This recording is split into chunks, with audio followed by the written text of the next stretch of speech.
Welcome to Apologetics and Prophecy, the official podcast of Calvary Solid Ground, a remnant church in Orangevale, California. I am Pastor Jed, and I will be your host as we bring you Bible studies and updates put through an apologetical and biblical lens to see just how close we are to the return of our Lord. Thank you for joining us today. Maranatha, everyone. So glad that you could join us for this Friday edition of Apologetics and Prophecy, where we're going to bring you a prophecy update.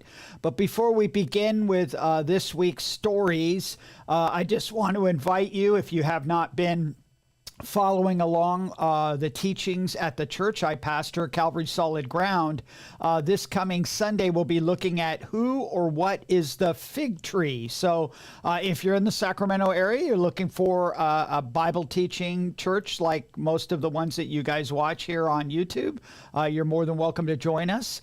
Or you can continue to follow us online. All of our teachings and all of our podcasts are available on our YouTube channel, Facebook page, Rumble channel if you prefer Rumble, and of course our app and website, which will be highly recommended if they continue the process of some of the things that we're going to see today in our stories. Well, today's theme of stories today that stuck to me when I was putting them together yesterday, and that is fear. It works every time, and it does. Fear works every time, and it is the playbook they've been using for many years, and they continue to use it. And why? Because it works every time.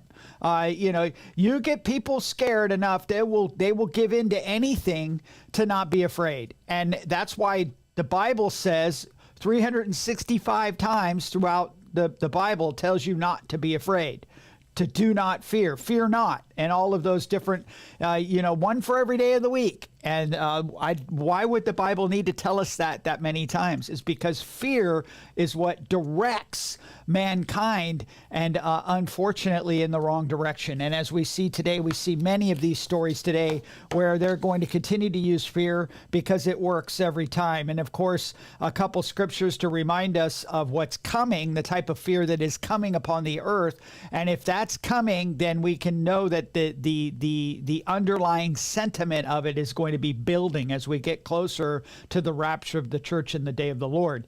And we're reminded from Luke 21 verses 25 and 26, and there will be signs in the sun and in the moon and in the stars and on the earth, distress of nations with perplexity, the seas and the waves roaring, men's hearts failing them from what? From fear and the expectation of those things that are coming on the earth, for the powers of the heavens will be shaken. This is a description of the day of the Lord.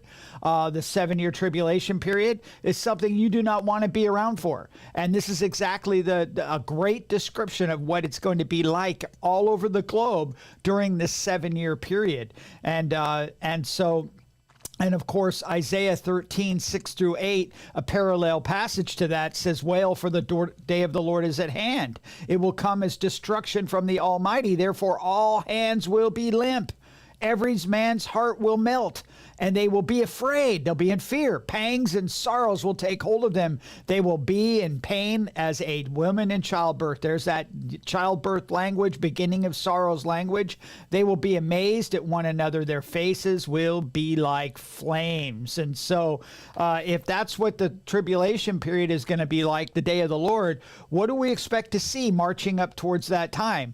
But fear being used as a weapon, as being a way to control people. And we see it happening in these stories this week. I mean, it was just reminding me over and over again. And this first story has been hot off the press, and this is Biden administration demanded vast censorship of conservatives, Zuckerberg confesses. So old Mark Zuckerberg got caught with his pants down by the Republican-controlled House committee, and he knew he was busted, so he writes a letter beforehand and basically, tells the truth for once. But can we really believe him? I really doubt. But it says, with another contentious presidential election looming, the creator of one of the largest social media platforms is admitting that conservatives have been censored on the behest of the Biden-Harris administration. In a letter on Monday, Facebook founder and Meta CEO Mark Zuckerberg told the U.S. House Judiciary Committee that federal government agencies and administration of President Joe Biden repeatedly pressured Facebook executives to censor conservative news and opinions regarding the 2020 election and COVID-19, quotation, misinformation. Of course, we were saying all this, and we were being shadow banned, we were being canceled, we were being told to shut up when we were saying this was happening. And of course, it's only a theory for the first 6 months, right? And then it turns out to be a conspiracy, right? The theory part you can just take off and just say conspiracy, because that's exactly what's going on in the world today. In the weeks ahead of the 2020 election, Zuckerberg wrote, the FBI warned about a potential Russian disinformation operation about the Biden family in Burisma. He continued, that fall when we saw a New York Post story reporting on corruption allegations involving then Democrat president nominee Joe Biden's family, we sent that story to fact checkers. Oh boy, that was your first mistake, to review and temporarily demoted it while waiting for a reply. The New York Post story reported on emails found in Hunter Biden's laptop, which revealed that Hunter Biden introduced his father, then President Joe Biden, to top executive at a Ukrainian energy firm less than a year before the elder Biden pressured government officials in Ukraine into firing a prosecutor who was investigating the company. So we knew all this stuff that was happening. And here we go again. But do we really believe him? Do we really believe him? I mean, this is the next story that we have. Government pressure was wrong. Zuckerberg confesses he censored Americans on Biden's orders. Oh, here he comes crying. It's pretty amazing to me that since President Trump has gone more libertarian, that now all of a sudden all of the technocrats are coming behind him because they're just trying to ride the coattails. They don't care. They're not partisan. Read what Patrick Wood has to say. And he seems to hit the nail on the head every time. He talks about these guys not being they could really care less. All they care about is their power. And so why wouldn't, if it looks like it's in favor of, they could tell, Zuckerberg knows what's going on in the everyday minds of people through all the algorithms. They read every one of your posts. They have machines that come back and tell them, yeah, it looks like Trump's going to win. And so, whose side do we need to buddy up here and come clean before it all comes apart. But do we really trust him? And I would say don't trust him. It says government pressure was wrong.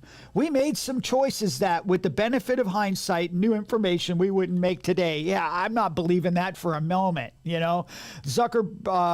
claimed to have told staff at the time he was against changing the content of the site because of pressure from any administration.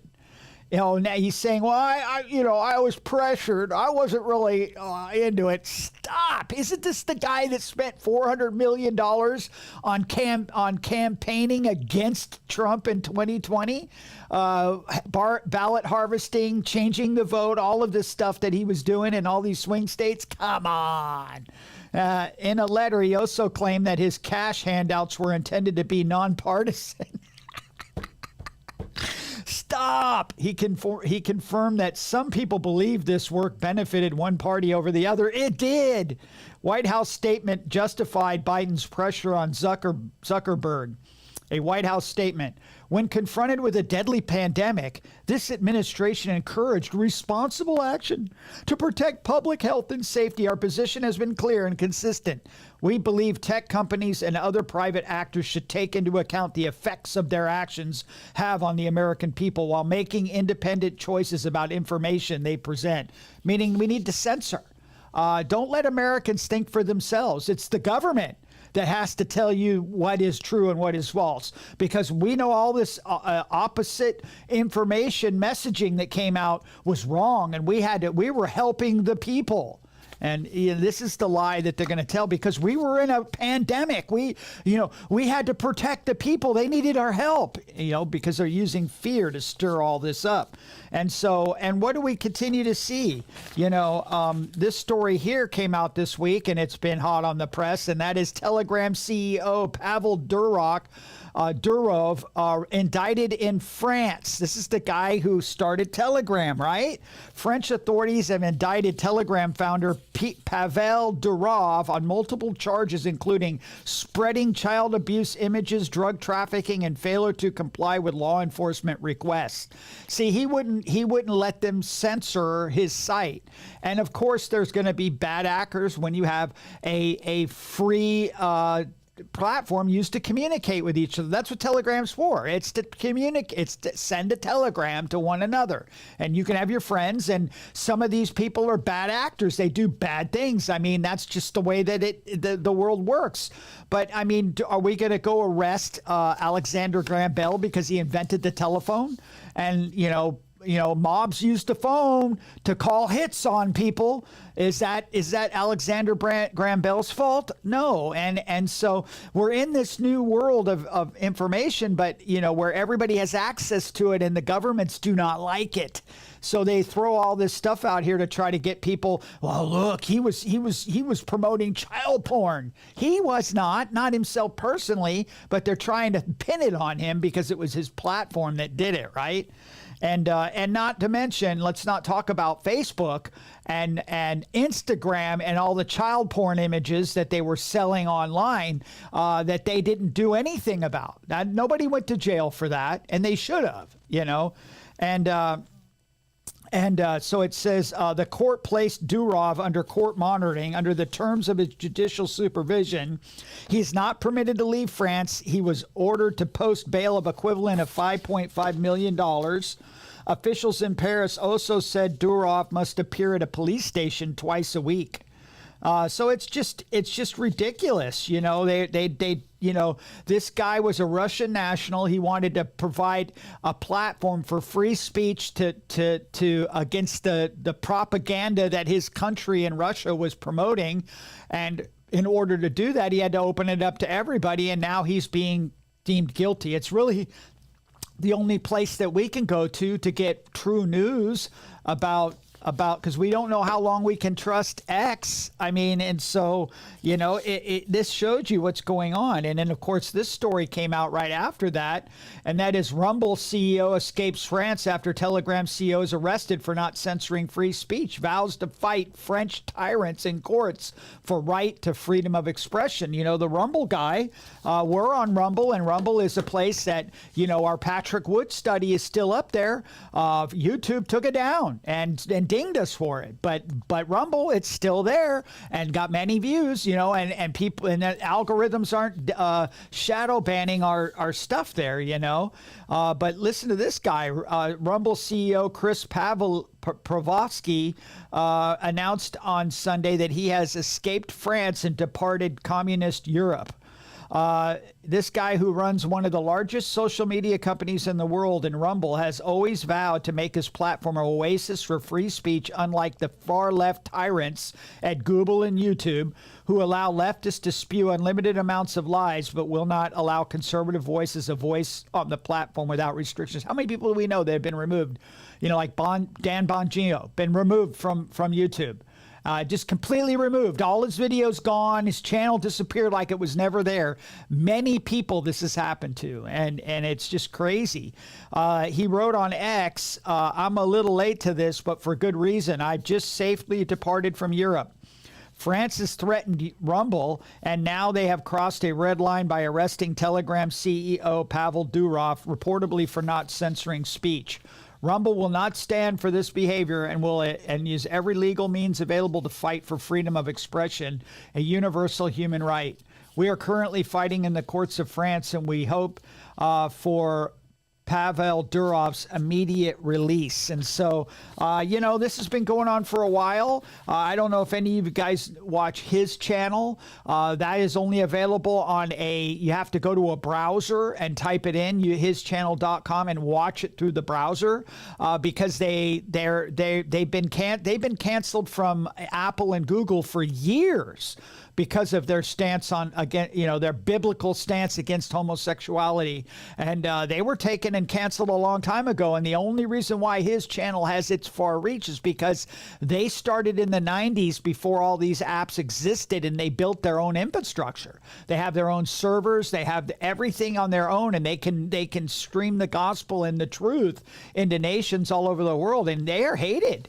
But, it took some, just like Rumble and just like Telegram to have to build their own platforms. But see, the governments of the world are cracking down on that. And it's because it is what is the antidote to fear? And I can tell you what it is. It's the truth. The truth is an antidote to fear. Well, if we know that God is in control, and if we've placed our faith and trust in him, that he has our back, and that nothing happens to us without his leading and guiding, and the truth, and we can trust in that because that is the truth.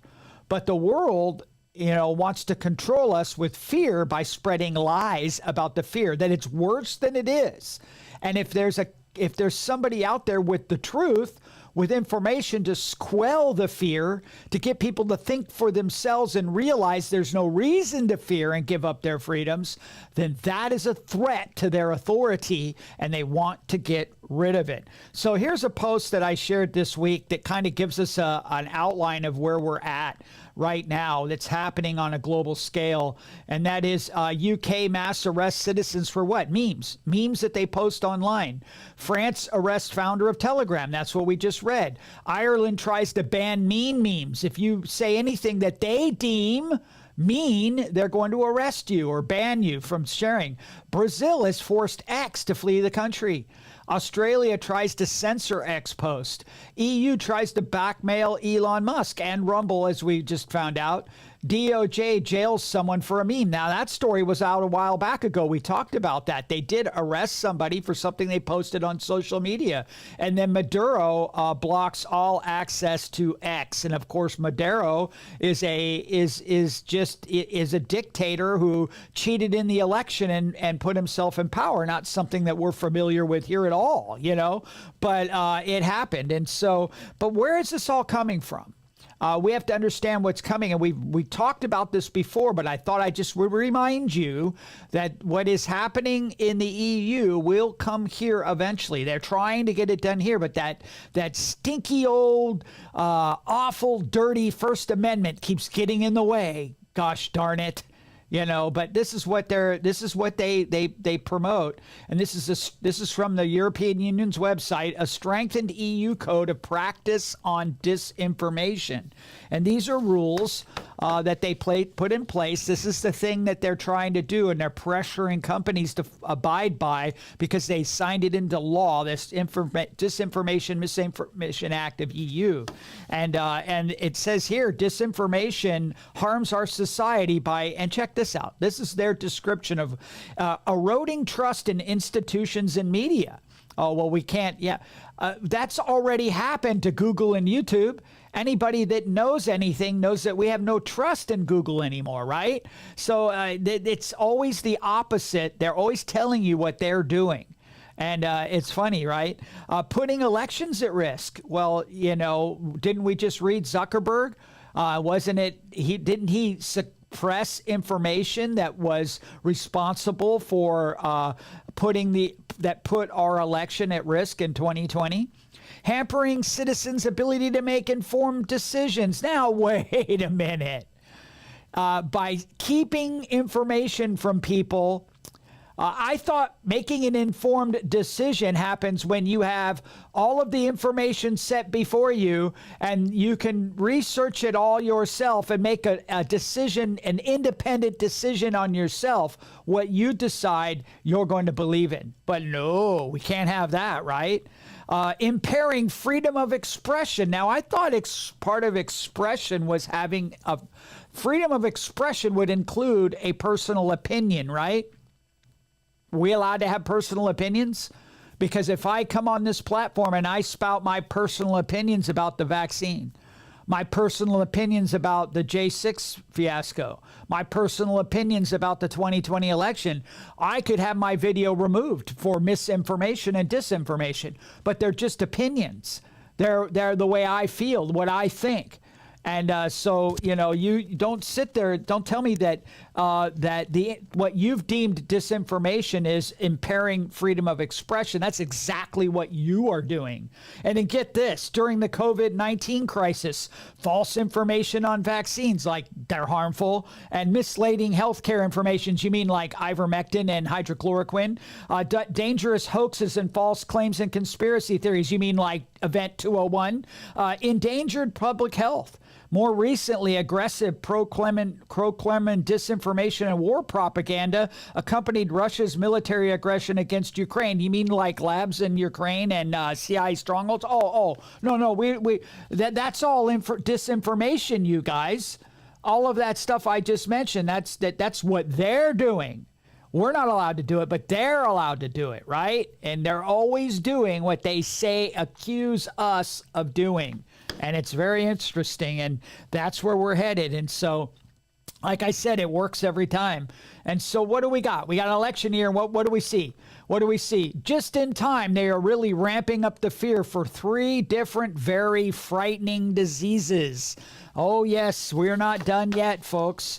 Why are there suddenly so many stories about deadly diseases in the news? We are just a little over 2 months away from November, and so this is a perfect time to deeply alarm the general public about a coming health crisis, right? But this time around, it isn't just one major disease that's making its news. As you will see below, people are freaking out about 3 different, very frightening diseases. Of course, when people are afraid or in fear, it works every time. They might die from some extremely deadly outbreak. They are far more likely to accept measures that they would usually not even consider during normal times. The one thing we learned about COVID-19, those of us that are in this circle, we know that the Antichrist is going to have a cakewalk. I can tell you, I still see people wearing masks.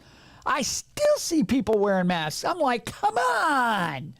You want to carry a pocket of rocks with you and start throwing it out. But what are some of these diseases that come out this last week? We've had, just this last week, we have a slew of more fear-mongering stories. What about this one? Developing 20 people in the U.S. infected with sloth fever. Now, I knew couch potato, being a couch potato was an ailment, but I didn't know they actually had an official name for it. I think it's pretty funny, sloth fever. I mean, I used to manage a warehouse, and I had a lot of people that worked for me that I know must have been infected with this, But anyway, more than 20 people returning to the U.S. from Cuba have been infected with a virus transmitted by bugs in recent months.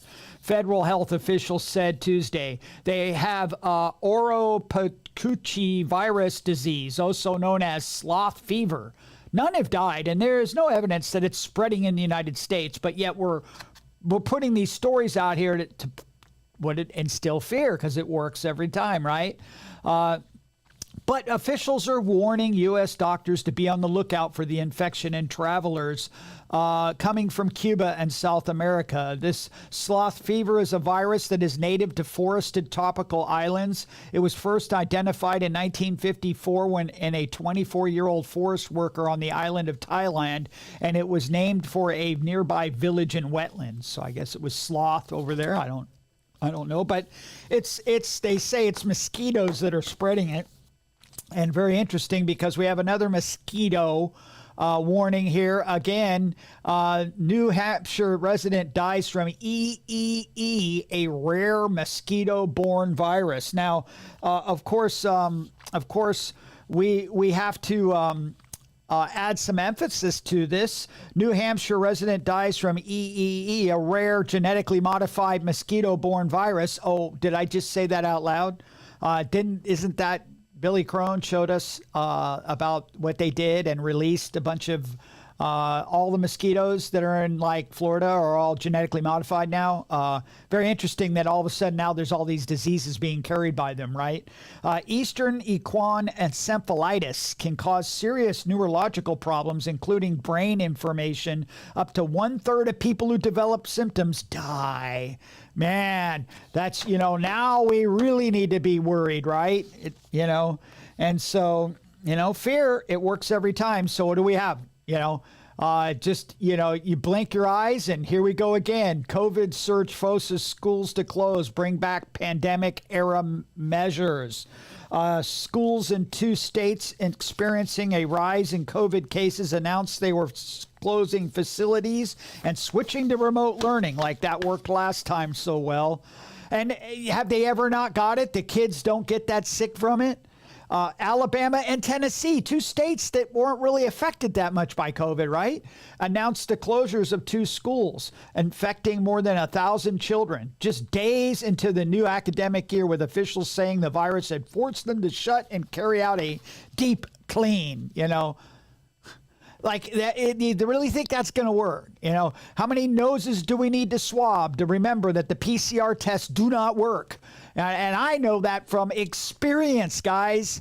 I was in a closed environment where 19 people all got sick.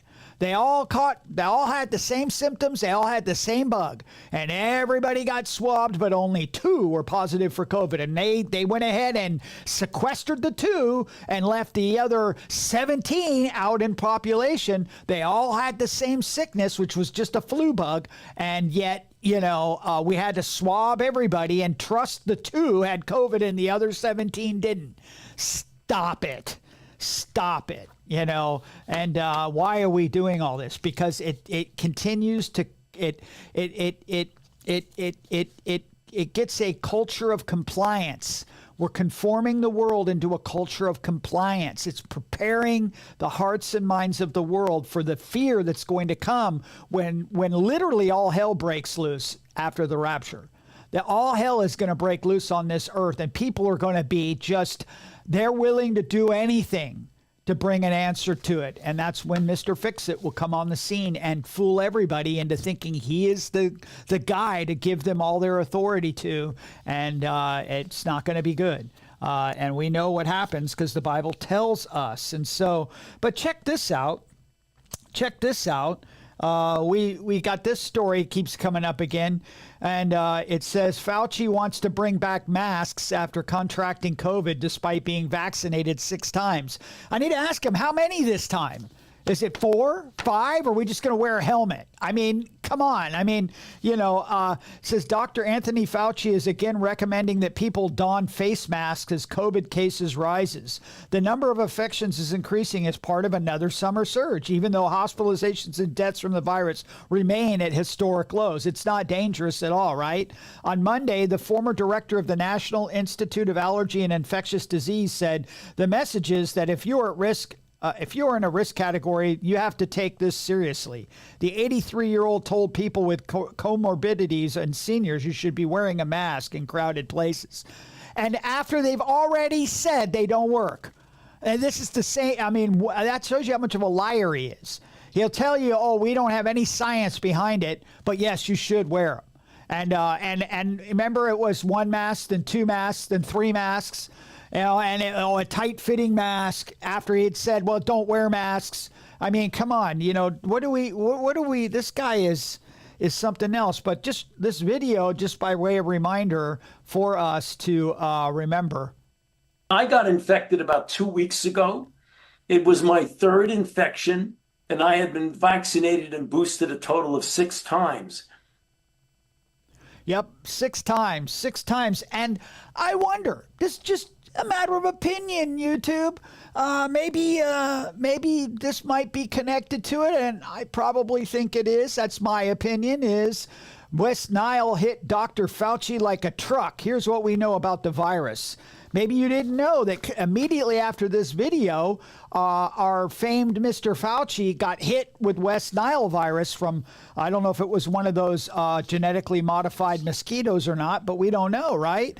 It says as the U.S. enters peak mosquito season, or genetically modified mosquito season, a prominent figure in public health said his bout with West Nile virus felt like he'd been hit by a truck. Dr. Anthony Fauci, the former director of the National Institute of Allergy and Infectious Diseases and a leader of the nation's early response to the COVID-19 pandemic, made this comment after spending several days hospitalized for West Nile, a mosquito-borne virus.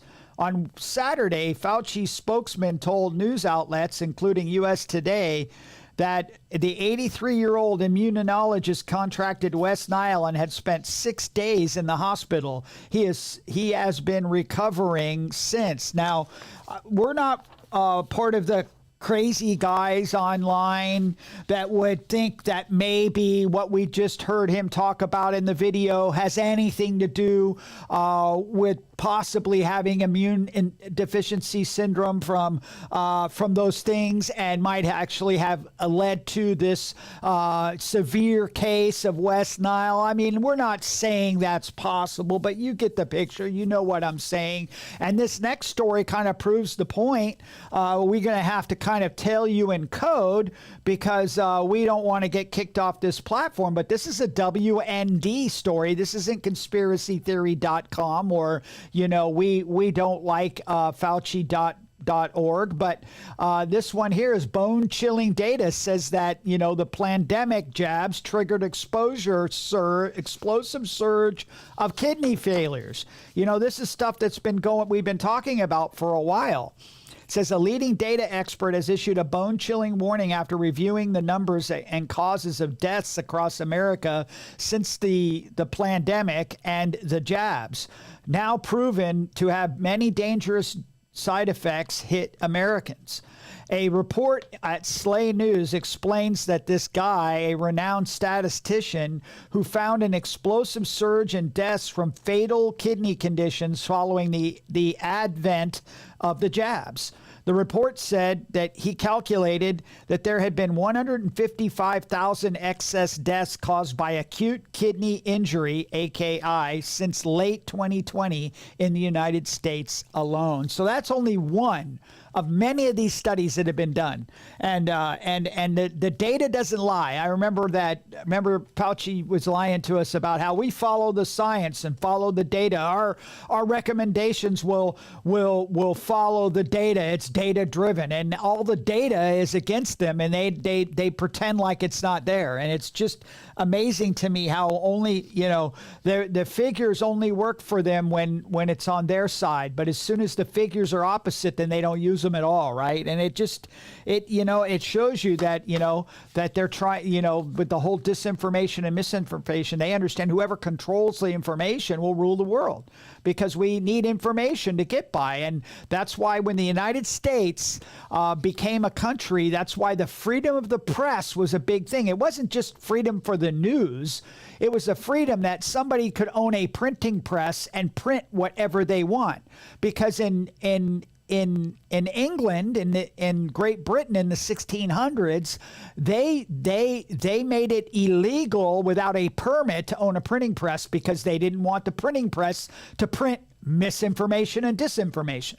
So this has been happening in history, and that's why when the United States said we were not going to have that here. We're going to have freedom of speech and freedom of the press, so people can print whatever they want. Because remember that it was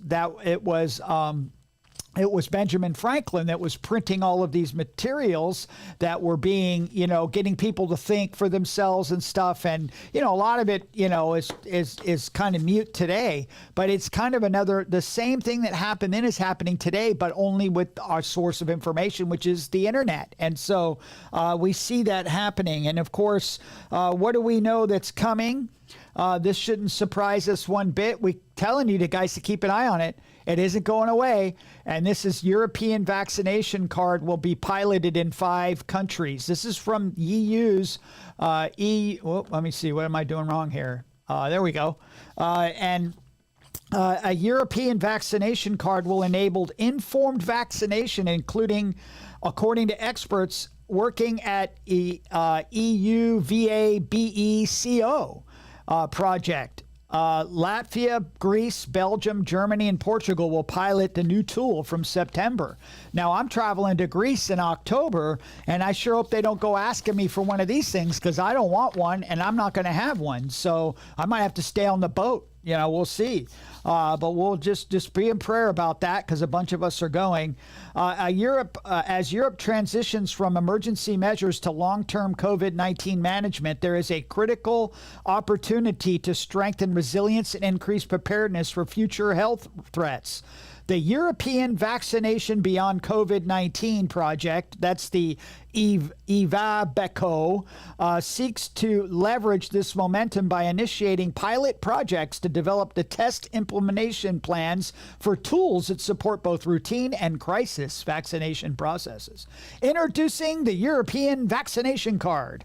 One tool that this organization will introduce is the European Vaccination Card, scheduled for launch in September 2024, which is a couple days away. The EVC will initially be piloted in 5 pilot countries: Latvia, Greece, Belgium, Germany, and Portugal. The card aims to empower individuals by consolidating all their vaccination data in one easily accessible location. It will be available in various formats, including printed cards, mailed copies, and digital versions for smartphones. There's your digital ID. We keep telling you, oh, you guys are crazy. They'll never make that happen. We were harping about this in April of 2020. Called conspiracy nuts. Pastors wouldn't, would single us out and call us, we're causing panic and fear. We were the ones causing the panic and fear. We're warning people about this stuff, and now it's here. And, we've been telling you all along, and, I don't think we're going to get an apology, do you? Oh, well, that's okay. Let's move on. What about this one? This is pretty crazy. This guy comes out with this story this week. Experts warn AI could generate major epidemics or even pandemics, but how soon? Boy, the news just keeps getting better and better. Should we fear AI or should we be thankful for it? I mean, it's a mixed bag, right? It says this story is pretty interesting. This guy that you're seeing in the picture here is not a heavy metal musician. He's actually an AI expert. But it says experts researching advanced and artificial intelligence are now warning that AI models could create the next enhanced pathogens capable of causing major epidemics or even pandemics. The declaration was made in a paper published by in the journal Science by co-authors from Johns Hopkins University. Can anybody say Event 201? Stanford University and Fordham University, who says that AI models are being trained on are capable of meaningfully manipulating substantial quantities of biological data, from speeding up drug and vaccine designs to improving crop yields. So they're talking about the positive stuff that do it. Voluntary commitments among developers to evaluate biological models' potential dangerous capabilities are meaningful and important, but cannot stand alone, the paper continues. We propose that national governments, including the United States, pass legislation and set mandatory rules that will prevent advanced biological models from contributing to large-scale dangers such as the creation of novel or enhanced pathogens capable of causing major epidemics or even pandemics. Oh, you mean like what they did with the lab in China? Or with the labs in Ukraine? That's just an opinion, YouTube.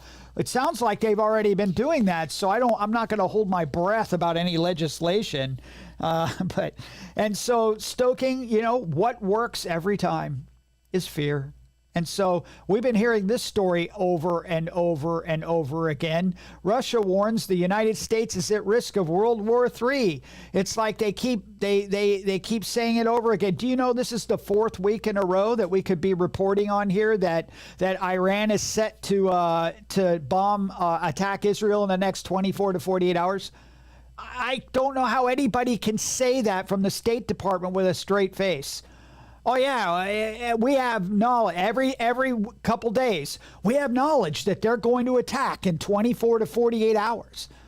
And they haven't. It's been a month and they still haven't done it. And it just, because it breeds fear. Oh, there's going to be a war, and what's this? We've been hearing this for 2 years. We've been hearing this story. Russia said that the West was playing with fire by considering allowing Ukraine to strike deep into Russia with Western missiles, and cautioned the United States on Tuesday that World War III would not be confined to Europe. And we've been hearing this, and it makes us wonder what is really going on in Ukraine. Because if this was just a war for land, you think that there would be by now some sort of threshold that would have been crossed. Why does it just keep going on slowly like this? It's almost as if it's planned. And it makes you think, why? Because it keeps this fear stoked in people's, because fear can control people. If we're World War III, nuclear war, you better watch out. You better be careful. You better listen to us.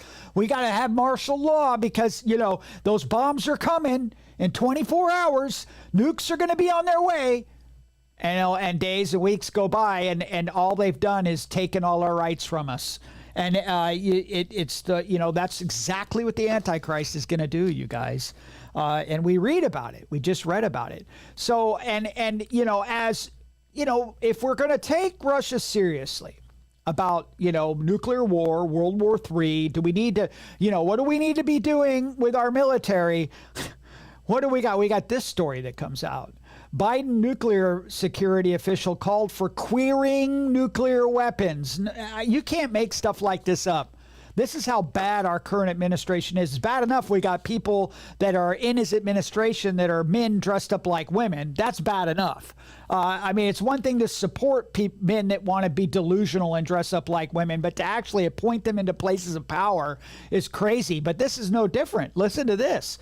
A nuclear policy expert appointed to the Department of Energy under Biden administration in February of 2024, right when all of this rhetoric is coming out about nuclear war from Russia, previously co-authored an article entitled Queering Nuclear Weapons, which argued queer theory should be used to inform American nuclear policy. Shenha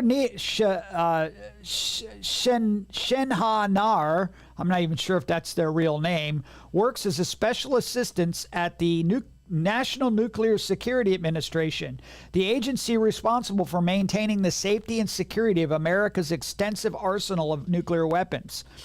On Wednesday, Beijing said it was seriously concerned after President Biden updated America's nuclear employment guidance to focus on the threat from China, according to the New York Times. Nair co-authored a piece titled Queering Nuclear Weapons, How LGBTQ plus Inclusion Strengthens Security and Reshapes Disarmament, which was published in June of 2023 by Influential Bulletin of the Atomic Scientist, a magazine which focused on the threats to humanity of emerging technologies. What are they going to do? Paint paisleys and flowers all over the nuclear arsenal on the weapons. A nuclear weapon is a nuclear weapon. It is designed to blow stuff up. How do you queer that except maybe dismantle it? I don't know. I don't quite understand that. They're not male or female, so you already have a non-binary object in a nuclear weapon. But what it just shows you how silly this is. And we've seen the effect of DEI on Boeing and on other things. Man, can you imagine? I'm not really trustworthy of our nuclear arsenal being that great if these are the people that are in there that are supposed to be updating and manufacturing our weapons. How safe are they when they're using DEI to hire people that are in charge of our nuclear deterrent? Maybe we should be scared. I don't know. But what about this story? This is from militarytimes.com. Lawmakers push Pentagon for clarity on domestic military deployments. Say what? Say what? A pair of Democratic lawmakers, and these are Democrats, makes you wonder if Democrats are concerned. are asking senior defense leaders to clarify the rules for deploying military personnel on U.S. soil amid increasing political rhetoric about changing such restrictions so that units can respond to immigration or protest problems. And so, this is what's happening. They are, in the process. Would they use the National Guard during J6, right? Came in. They posted them all around the Capitol after J6. And, are they going to be putting people in camps and all of that stuff? And, it's fear. It's fear driven. If they just the threat of putting military, deploying them on the border or against a protest, the fear itself is used to control people. And maybe they won't even do it, but it's just the fact that they can is something that's worrying people and causing fear. And here's the story that just never seems to go away. It's like it's like as soon as you think it's over and maybe put on the shelf, it comes right back out again. And that's ex-head of Pentagon UFO Program claims alien bodies have been recovered by the U.S. government. They just won't let this stuff go, will they? It says that for the past several years, a man named Luis Elizondo has been making claims about UFOs and aliens that should have every American concerned. That's now we know why they keep putting this story out there, because you need to be concerned about it. The reason why people should be paying more attention to him is because for 10 years, he was the program director of the Pentagon's Advanced Aerospace Threat Identification Program, ATAP, which was tasked in investigating reports of UFOs. In 2022, Luis Elizondo revealed that he would be willing to writing a tell-all book about his work for the Department of Defense that he complained will have profound implications for humanity. The book, Imminent Inside the Pentagon's Hunt for UFOs, has now been published, and this week he spoke to the New York Times about it. So he says that it happened, and they're covering it up. And, we know, as we've talked about as Christians, we understand that if they have any biologics at all, they're demons. We don't know. We understand this, that to be part of the demonic realm. They are not, and they are there created by demons to fool humanity and cause them to be in fear, so they can control. But we can be under control of demonic influences. And so, but. Here's a story that we brought up before, and I just kind of want to, I got two stories that they contrast each other that kind of give us the truth. Sometimes the truth is hidden in the stories itself. You see two stories and you kind of put them together and you can see the truth embedded in both of them. And this is the first one that we talked about, I think, a couple weeks ago. It was called An Imperfect Storm. And this is, can the UAE really make rain on demand, or is it selling vaporware? In the skies over Al Ain in the United Arab Emirates, pilot Mark Newman waits for the signal. When it comes, he flicks a few silver switches on a panel by his leg, twists two black dials, then punches a red button labeled fire. A slender canister mounted on the wings of his small propeller plane pops open, releasing a plume of white, fine dust. That dust, actually ordinary table salt coated with a nanoscale layer of titanium oxide that will be carried aloft on updrafts of warm air, bearing it into the heart of the fluffy convective clouds that form on this part of the UAE, where the many shaded sands of Abu Dhabi meet the mountains of the border with Oman. It will, in theory, at least attract water molecules, forming small droplets that will collide and coincide with other droplets until they grow big enough for gravity to pull them out of the sky. This is cloud seeding. Now, the article goes on to tell us that more than 50 countries have dabbled in cloud seeding since the 1940s that we talked about last time, the weaponizing of weather. We showed you an article on it. And it says to slake droughts, refill hydroelectric reservoirs, keep ski slopes snowy, and even use as weapons of war. So here, again, we see this being done and practiced in the UAE, which that area had record flooding this year, by the way, right after some of these companies were doing this.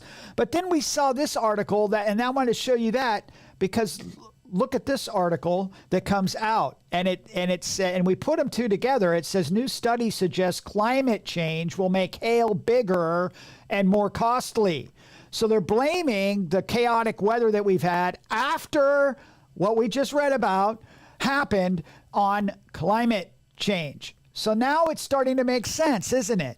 See, that's how we as prophecy people can put stuff together and start to see the truth. We are as born again Christians, we're supposed to be able to read between the lines because we understand human nature. We also understand what's going to come. And by putting human nature, the sinful heart of man, and its ability to want to control as it's going towards a one world government, and they want to be able to control the masses, and they've been using fear because it works every time, that if now that they've created the mess, now they're blaming it on climate change, something that we have no power over. But if you give up your rights, stop driving your gas-powered vehicles, start, living back in the Stone Age so that we can save Mother Earth, it all starts to make sense. And then what we see happening in other countries, which will soon be coming here. This story came out this week, and that is Nicaragua taxes ties after closing 1,500 churches and nonprofits. I bet you didn't know that our old boy Ortega is back in control of Nicaragua. I mean, this is after we went in during the Reagan era. This guy is still around, and it says hundreds of evangelical ministers lose legal status as Ortega regime confiscates assets and imposes up to 30% fee on offerings. So they're going to use the fear of these things here in the United States to nickel and dime the church to death. Which is funny because most churches are already buying into the fear tactics. We don't want to offend the LGBTQ. We got to, maybe we should be kind to them and use their personal pronouns until we give them a big enough Jesus hug that they come to Jesus and realize they're the sex that God created them to be. And all of these lies that culture is trying to impose on the church. Now we have climate, what is it? No, it's called creation care. And sustainable development. I just got a letter from somebody from one of our sister churches that wanted me to be involved with this food mission that was all about feeding people, but no mention of the gospel. And I'm like, why would I want to do that? Why do I want full people to go to hell? Because I'm not going to use God's money for those things, And so we're already buying it. It said that they were building sustainable development in countries, and I'm like, no, we're not into the green energy. The green dragon has no place in the church. We believe what God has to say, and so very interesting that all of these churches that in these third world countries, what they're going to do is coming here, and we need to be aware of it. And of course, we have heard about this lately, right? We're coming to the end. Got a couple more stories, but we've heard about this in the end, right? We've been seeing this happening all over. Queers for Palestine. We saw the drag queen story hour lady that we showed on here that was reading stories about free Palestine, and we always talk about, hey, the Palestinians don't like you kind of people when you're over there. But I think that this movement is having an effect on the people over there, because this story brought my attention, and I thought, wow, well, maybe they're coming around. It says panicking Hamas leader hiding in plain sight disguised as a woman. I'm telling you can't make this stuff up, you guys. Having already narrowly escaped capture, Hamas political leader Yahya Sinwar, who masterminded the October 7th atrocities in Israel, has now been forced to flee Gaza terror tunnel network. The Hamas leader has abandoned Gaza's terror tunnels and is hiding among Palestinians dressed as a woman, Israeli intelligence sources said last night. The architect of the October 7th atrocities, Sinwar, was already a target on Israel's hit list when he was promoted to leader of Hamas political wing following the assassination of that guy in Turin earlier this month. So He's taken up being a drag queen. He'd fit right into the marches around here. He might as well just come here. They'll never find him here. He'll fit right in dressed as a woman. Nobody will ever be able to find him. And then, of course, here's a story. This is the third week in a row we brought this up. And as we've said, that Israel is the hour hand, the nation of Israel. Jerusalem is the minute hand. And the Temple Mount is the second hand. And we talk about contractions and birth pangs. Well, for 3 weeks in a row, this story keeps popping up. It is not going away, and I find it very, very interesting. And that is Jordan condemns Israel guided tours on Temple Mount, wants UN to subdue Jewish freedom to worship. They continue to disobey all of the status quo, they call it, on the Temple Mount.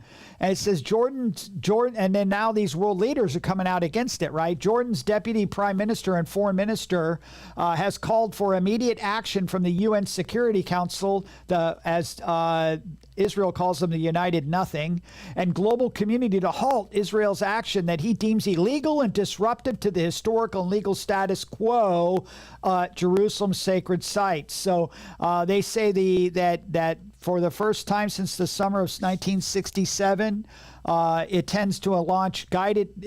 tends to launch guided tours on the Temple Mount, which will allow thousands of Jews and hundreds and thousands of tourists to ascend the Mount every year to hear for the first time about Jewish heritage of the Mount in accurate historical terms, free of alternative facts and false narratives written to promote anti-Semitic agenda. Now, this momentum on the Temple Mount is building. After October 7th, the momentum has changed because, what are they threatening? They're threatening the same thing they're getting threatened with on a daily basis. So what difference would it make whether they do it or not?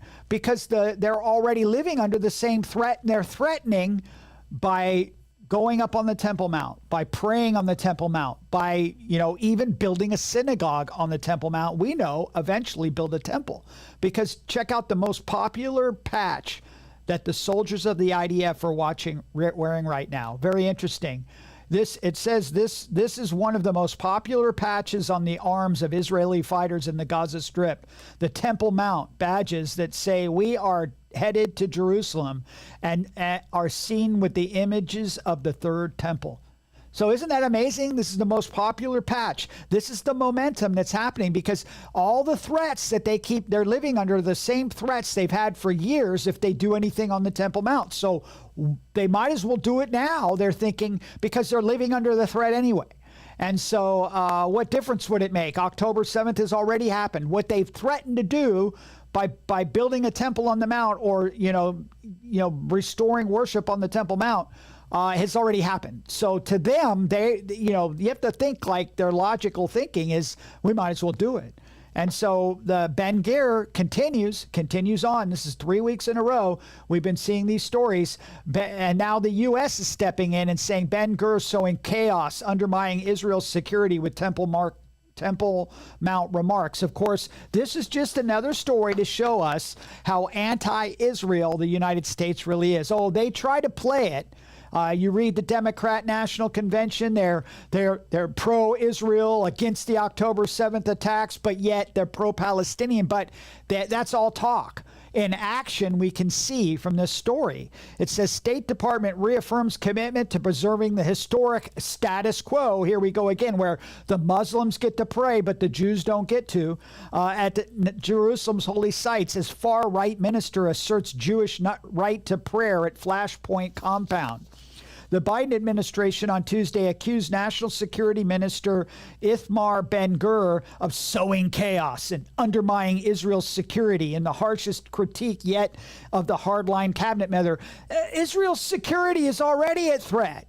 What do you mean undermining that? Their security is already in trouble on 7 different fronts. They're at war, you guys. So what difference does it make?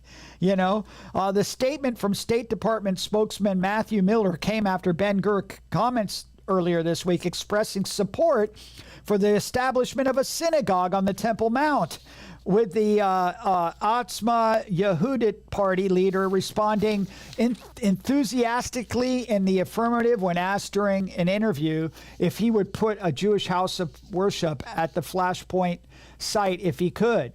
And so the initiative would demonstrate blatant disregard for the historic status quo with respect to the holy site in Jerusalem, said Miller. The ongoing reckless statements and actions of this minister only sows chaos and exacerbate tensions at a moment when Israel must stand united against threats from Iran and its proxy terrorist groups. So, they're trying to, they use that language kind of, out of the abundance of the heart, the mouth speaks. So we see and know.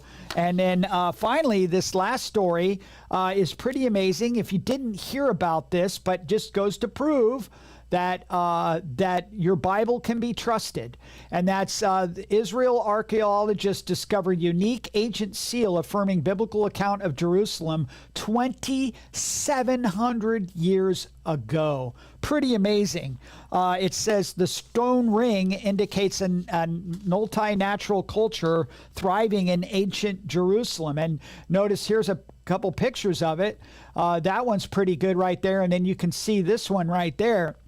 It's interesting, though, that it has an Assyrian figure on it and ancient Hebrew writing on it. Very amazing. Archaeologists in the City of David National Park in Israel discovered a rare stone seal from the First Temple period, one of the oldest finds since the start of excavations in the country, affirming the biblical role of Jerusalem 2,700 years ago. The seal, made of black stone, is one of the most beautiful ever discovered in excavations in ancient Jerusalem and is executed at the highest artistic level, Dr. Yuval Barak and Navot Ram, excavation directors, said in a press release.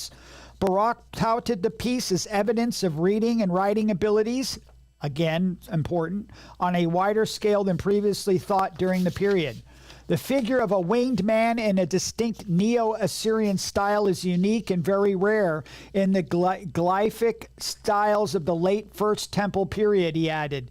The influence of the Assyrian Empire, which had conquered the entire region, is clearly evident here. Evidence of the Bible being true. It's amazing, right?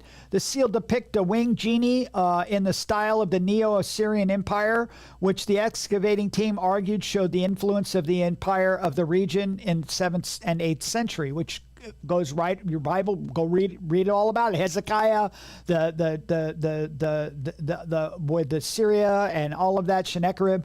The press release said that the figure raises one arm forward with an open palm, suggests that the object is holding.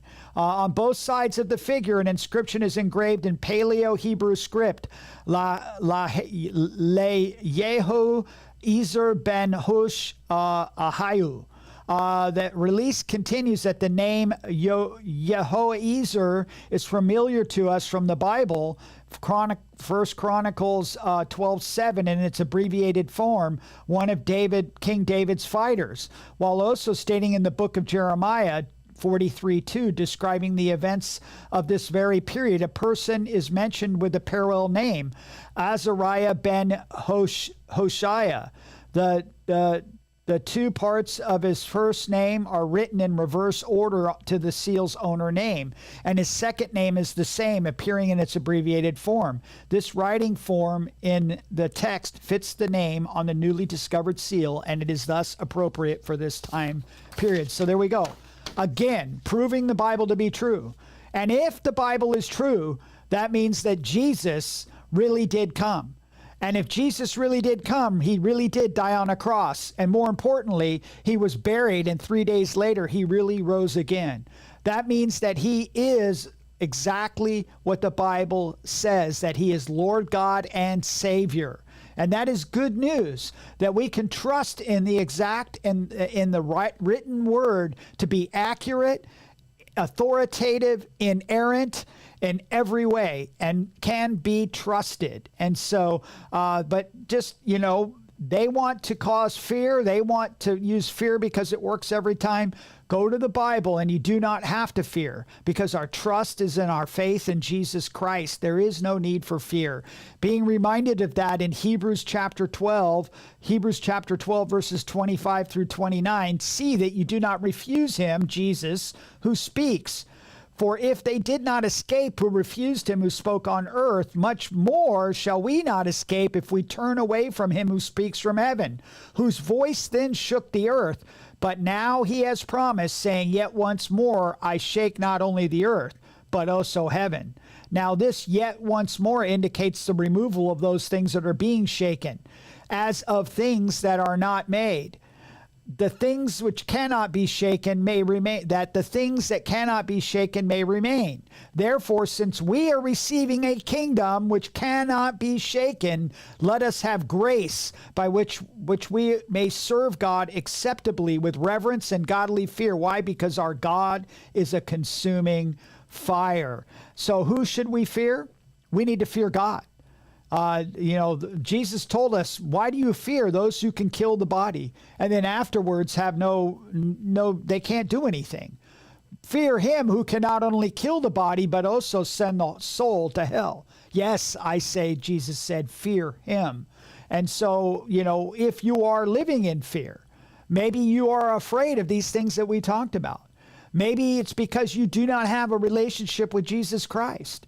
Because once you have placed your faith and trust that Jesus Christ died for our sins, thereby taking away the fear of the penalty of our sins, past, present, and future, it's done away with once and for all at the death of the cross. And God proved it to us by rising him again from the dead. We no longer have anything to fear because the fear for the penalty of sin has been taken away. And now we can serve God in a godly and reverent manner, as the Bible just said, because we're receiving a kingdom that cannot be shaken. Because we don't need to fear. We're not going to be here with the earth dwellers that we read about at the beginning, that are living in fear and are afraid of the things that are coming upon the earth, because it's the wrath of God being poured out on a world that has rejected his son, Jesus Christ. But you and I, who have placed our faith and trust in him, do not have to live in that kind of fear. We do not have to watch the news and live in fear, because we know that everything is falling into place, and that those of us that have placed our faith and trust in Christ will not have to face the 70th week. We're going to face the troubles of the day. We'll have to face the troubles that come in life, but we don't have to fear them because our faith and trust is in him. So if you haven't done that, you need to do it today. For the rest of us, I hope that reminded you to continue to place your faith and trust in Christ. Fear not. Do not be afraid. Go do a word search in the Bible and start taking some of those verses and owning them, because they're for you. And I want to thank you again for watching this, and God bless you. We'll see some of you on Sunday, and have a great weekend, and Maranatha. If you have been blessed by this podcast, please subscribe and share to help get the word out in these last days. If you'd like more information or to contact us, please go to calvarysolidground.com. God bless you, and see you next time on Apologetics and Prophecy.